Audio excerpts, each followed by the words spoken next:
Hello friends, देखिए आज हमारे यहाँ खाना का जल्दी बन गया है। इधर मैं चाय बना रही हूँ। चाय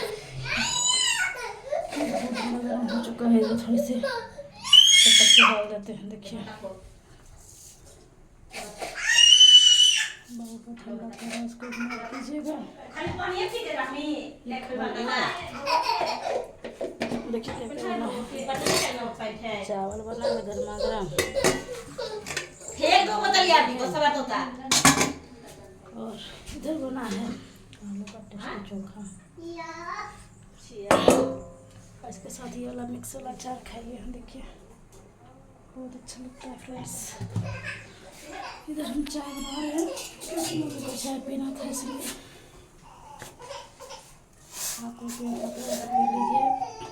मेरे वीडियो कैसा लगा प्लीज़ कमेंट करके बताना। चैनल पहले बार आए चैनल सब्सक्राइब कर देता हो सके शेयर करें, लाइक करें।